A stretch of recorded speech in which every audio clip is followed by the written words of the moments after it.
Hey friend, welcome to Confident Chats. If you're new here, join me in this journey of healing where I share things I wish people told me when I was struggling. Not everyone is someone they can be vulnerable with, and I hope that through my healing journey, you'll find a friend who understands you, sees you, and supports you. Thank you for being here. To exhausted and struggling breadwinners. This part of me took a while to heal. For a while, I was the breadwinner of the family. My mom was also the breadwinner of hers, so we ended up in a sandwich generation. The generation that had to take care of the generation that came before and the one that will come after. Maybe you're taking care of your aging parents and at the same time taking care of your siblings too, all while you try to build a family for yourself, no matter what family means to you. Here are the things I hope people told me when I was struggling and exhausted being the breadwinner. Mark the bill's due date on your calendar. Mark the paydays you know. Calculate how much will be left if there's any, and sign up for extra shifts and look for ways to earn because the expenses are way more than your salary. You know this cycle like the back of your hand, and it happens every month like clockwork. Sometimes you get just enough to get by. Other months are worse. Maybe an emergency or a simple unplanned expense like having to replace a car tire or having a faucet repaired. These will throw you off balance because now you need to find more money when you didn't even have enough to begin with. You have family members to take care of, and no one seems to be willing and able to help. All your credit cards are maxed out. Nothing is left in your savings account. You have borrowed money from everyone you know, and you have not paid all of them yet. Last resort would be the banks or lending apps. The interest will definitely cost you an arm and leg, but you decide to worry about that next time. It's not a today problem. What matters is you survive this month.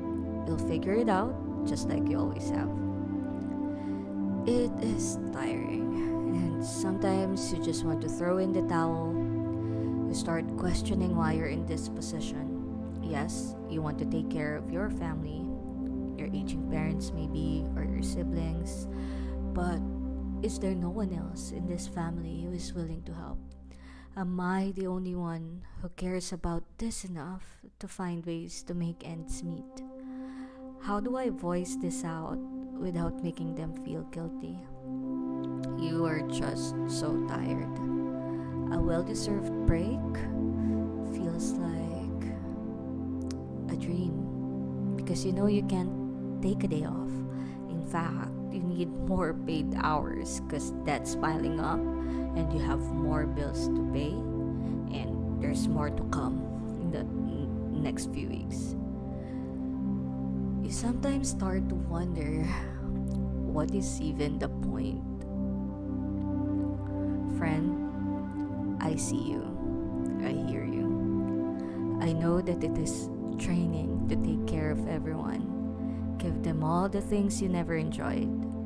You desire to give them rest, to make them feel loved on their birthdays, even when no one seems to remember yours. To make sure that all their needs are met, even when you're burning the candle on both ends. I'm here to tell you that you also need to take care of yourself. Everything you give them, you must also give yourself. We heard this before, but for some reason, it won't register in our brains that one cannot pour from an empty cup. Asking for help does not mean complaining. Asking to split the responsibilities is not a burden. The responsibility does not need to be all yours, and it isn't wrong to ask the family to help you out. It might require a difficult conversation, but you need to be honest with them about where you currently are, physically, emotionally, and mentally. Speak up for yourself and help them understand the reality that you cannot do this on your own. That even if it seems like there's no way they can help, they can definitely help. Maybe some of them can take on a job or maybe take care of housekeeping so that when you get home from a long day at work, you can just rest. Maybe they can help in budgeting the resources you guys have, like food or maybe save up on utility costs. A little help goes a long way, but you'll never receive it unless you ask. Friend, prepare yourself though that there might be some resistance. They might make you feel guilty, and for your own peace of mind, assume it's not intentional. Because this change requires them to operate in a different way than they're used to. During this period of resistance and adjustment, advocate for yourself. Remind yourself that this needs to be done. Think of all the positive outcomes that could arise from this change.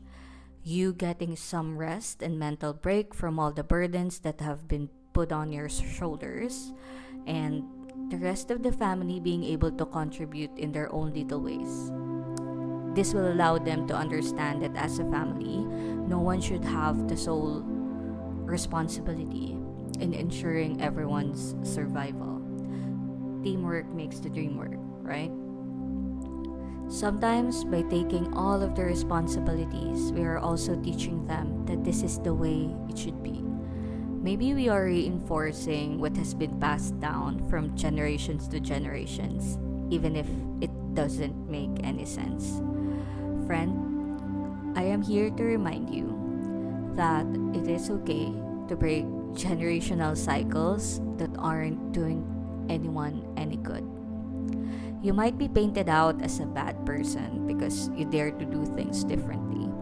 However, know that it might not make sense now, but because you dare to break this cycle, you have altered the family tree moving forward. I can only share what worked for me and how I was able to get out of this cycle. I understand that your situation might be more difficult than mine. I just want to let you know that you are not alone, and there are many of us going through the same thing. It might not feel like it right now, but better days are coming. This era of driving yourself to the ground will also end. Hang in there, okay? No matter how little of it is left, cling onto that hope. Let's try again tomorrow, and the day after that, and the day after that. You got this, friend. I am rooting for you.